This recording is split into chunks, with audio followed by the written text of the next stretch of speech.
महापुरुष की यहाँ मूर्ति निर्माण करो, चाहे उनके पद चिन्हों की स्थापना करो, चाहे भागवत सुनो, उसके पीछे यदि वास्तव में आप दिल से चाहते हो धर्म के प्रति आस्था, तो सही बात तो ये होती है कि उसमें जो जो बातें लिखी है उनको आप ग्रहण करो।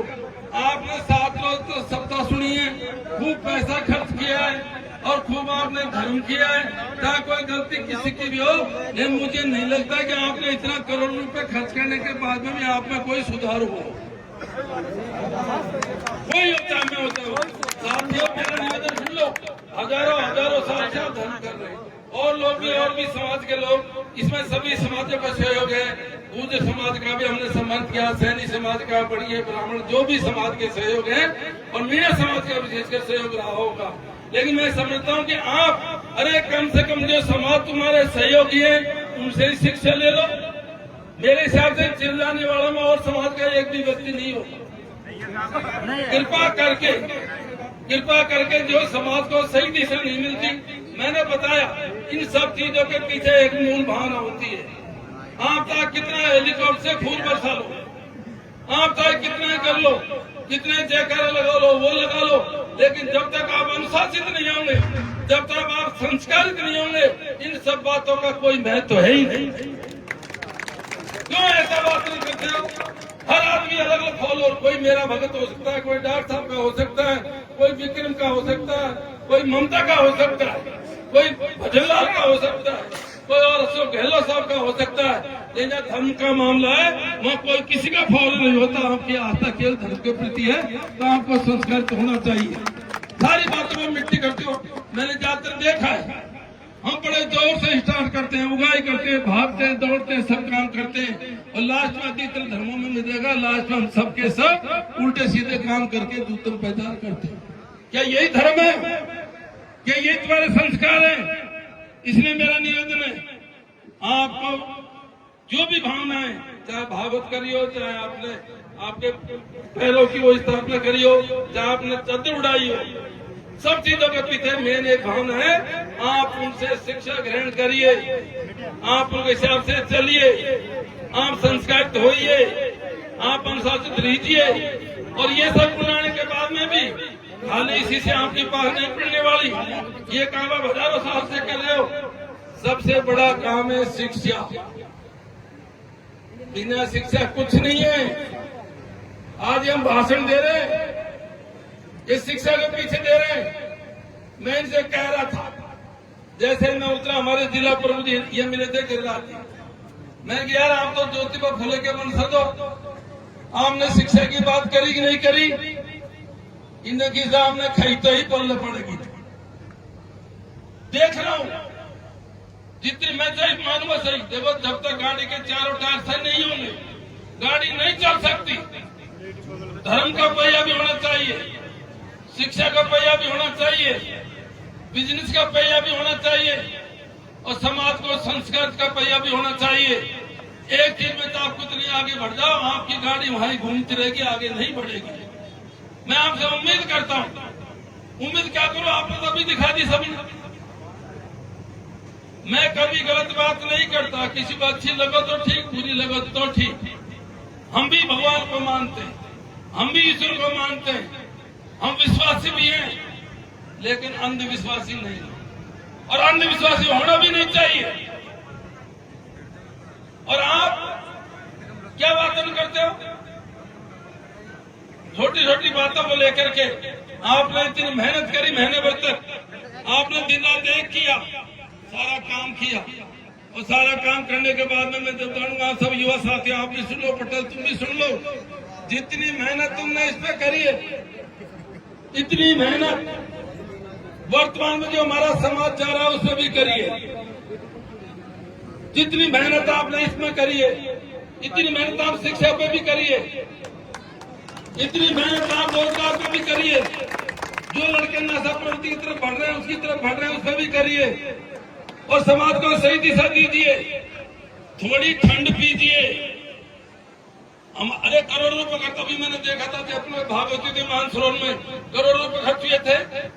अभी दौसा में हमारे गौड़ साहब जज साहब ने करी थी भागवत, इतनी अनुशासित, इतनी सब तुम तो ऐसा अल्लाह करते हो भगवान थोड़ा बहुत नजदीक आ जे भी तुम्हारा अल्लाह सुन भाग जाए, जो भी भाग जाए। क्या मैसेज देना चाहते हो इस समाज का? हर आदमी को अपनी जिम्मेदारी निभानी चाहिए। नेता है, हमारी विचारधारा अलग अलग है, कोई बीजेपी की विचारधारा के, कोई कांग्रेस की विचारधारा के, कोई तीसरी विचारधारा से हो सकता है। हम भी हमारी जिम्मेदारी है कि हम जितना संभव हो सकता है, चाहे विधानसभा हो चाहे लोकसभा हो, हम आपकी बात को मजबूती से रखें। और हम तो हमारा धर्म मानते हैं। हम तो जब से 1.5-2 साल से लोकसभा के अंदर गए, हालांकि सत्ता नहीं है, लेकिन फिर भी हम कोशिश करते हैं कि गरीबों की बात, कमजोर की बात, एसटी की बात, एससी की बात, आरक्षण की बात, बैकवर्ड की बात, बैकलॉग की बात, इन सब बातों को मजबूती से लोकसभा में रखें। और आपने देखा होगा टीवी और मीडिया में हमने उन बातों को रखा है। मुझे बड़ा दुख होता है, जब दुख होता है हमारा समाज इस तरह की बातें करता है। कृपा करके मैं आपका हाथ जोड़ता हूँ, हमारे समाज को अनुशासित करिए। जो समाज अनुशासित है वही आगे बढ़ा है, जो समाज दूसरे की इज्जत करता है वही आगे बढ़ा है, जो समाज सबको साथ में लेके चला वही समाज आगे बढ़ा है। आप ऐसे खून पैदा करो, कोई धर्म के अवसर पर सभी शपथ लो। जो भी संत महात्मा जी बता रहे थे मेरे को प्रधान जी, और 3 महापुरुषों की आज वो जो प्रतिष्ठा करी गई है, तो हम तीनों के गुणों का अनुसरण करो। आप तीनों से शिक्षा लीजिए, तब तो मानेंगे। आपकी जबान कंट्रोल में है नहीं, आपका गुस्सा कंट्रोल में है नहीं, आपकी बात कंट्रोल में है नहीं, और ज्ञान पाठ में चलते हो, खुद को सुधारते नहीं। और अच्छा वही होता है, चाहे मैं ही हूँ, सबसे पहले मेरी जिम्मेदारी है मैं सुधरूं, सबसे पहले सिद्धांतों पर चलूं, तभी मेरा आपसे कहने का हक है। हालांकि ये भाषण देने का अवसर नहीं था, ये भाषण आपने मेरे को चला के दिलाया। मेरा पुनः निवेदन है, शिक्षा पे ध्यान दीजिए, समय पर धर्म भी कीजिए, समय पर और काम भी कीजिए, गलत रास्ते से बच्चों को रोकिए, बुजुर्ग हमारे फालतू टाइम खराब मत करिए। और जो समाज अनुशासित होगा वही शिक्षित होगा, वही आगे बढ़ेगा। अरे ये बताओ मेरे को, आजादी से पहले कोई कलेक्टर एसपी क्यों नहीं बना? जब से देश के अंदर प्रजातंत्र आया, हमको भारत का संविधान दिया है, हमको शिक्षा दी है, हमको वोटों का अधिकार दिया है, तब से ही हम आगे बढ़े। तुम्हारी सैकड़ों पीढ़ियां हो गई इस तरह के काम करते हुए, क्यों नहीं तुम्हारा उद्धार हुआ? क्यों नहीं तुम्हारे एसपी कलेक्टर बने? क्यों नहीं तुम्हारे नेता बने? क्यों नहीं तुम्हारा और कुछ हुआ? इसलिए साथियों, धर्म को तो मानो, लेकिन साथ साथ में ये प्रजातंत्र है, ये संविधान है, जो भारत का संविधान है, ये भी किसी गीता से, किसी रामायण से, किसी महाभारत से कम नहीं है। उसके हिसाब से चलिए, तब जा करके हमारा उद्धार होगा। रही काम की बात, काम तो हर आदमी करता है, कोई कम कोई ज्यादा। और मैं कहता हूँ उन लोगों से भी, किसी को भी कट्टा बिल्कुल नहीं करना चाहिए, किसी को भी नहीं करना चाहिए। चाहे 10 करोड़ जो चाहे जो साहब को 30 रोते मोरा लाल मीणा, कोई को ऊपर कटाक्ष मत करिए। सब अपने अपने हिसाब से राजनीति करते हैं, और जो गलत करेगा जनता चुनाव उसका फैसला कर देती है, अपना फैसला कर देती है। जनता को छोड़ो, तुम कार्यकर्ता विवादों में मत पड़ो, उसने किया उसने नहीं किया, उसने क्या किया, इससे विवाद पैदा होते हैं। सब सम्मानीय है, जनता ने बनाया, मुझे भी जनता ने बनाया, औरों को भी जनता ने बनाया, किसी ने कम किसी ने ज्यादा। इसलिए कृपा करें इन बातों पर ध्यान दीजिए, और आने वाले टाइम में एक रहिए। मेरे को बताया था, हालांकि सही बात है, और उधर लौठा गांव है, मजबूत गांव है, सम्मानित गांव है, सेंटर का गांव है, बहुत भारी गांव है। हमको पता है कितना पैसा मिलता है, बच्चा है हमको कम मिलता है, 1 लाख मिलता है, 1.5 लाख मिलता है, लेकिन मैं मेरे सांसद कोटे से 10 लाख दे दूंगा, उनका आप कुछ भी कर ले, और कल ही दे दूंगा। कल ही आप फिर देना, सरपंच साहब खाएं, सरपंच साहब लेटर पैड पे जो काम करना चाहते हो, अरे ये सुधरी को जहां भी क्या होता है नारों से, अच्छा भाषण दिया जब भी कोई सुधर जाए, सब सुधरिए प्रधान जी, सब सुधरो। काम एक सतत प्रक्रिया है, काम एक सतत प्रक्रिया है। 75 साल में यहाँ पहुंचे, 75 साल में अभी सारे काम होने में 75 साल और लगेंगे। गहलोत साहब 3 बार मुख्यमंत्री बन गए, फिर भी यहाँ बहुत से काम बकाया है। काम में तो देखना पड़ता है, अब औरों से ज्यादा काम करे कि नहीं करे। काम में तो देखना पड़ता है और सरकार से ज्यादा काम करे कि नहीं करे, इसलिए आपको कहने की जरूरत है। प्रधान जी राम खलाड़ जी, जनता अपना फैसला कर देती है। मेरे खिलाफ भी चुनाव में खूब माहौल बनाया इलाके में, लेकिन फिर भी जनता ने मेरे को 32,000 से जिताया। आपका एहसान है। लोकसभा में तो सारे गाँव ने वोट दिए, लेकिन विधानसभा में जब मैं लड़ता हूँ हमारे लगते हैं गांव चालू हो चाहे पापड़ दो चाहे धनवास हो चाहे शैलवास हो, सारे के सारे लोगों ने हमेशा मेरी मदद करी और मैंने भी सबको अपना ही समझा है। इसलिए कृपा करके पटेल और युवा साथियों, ये प्रण करो, ये युवाओं का देश है। भारत में सबसे ज्यादा युवा संसार के इस टाइम है 60%।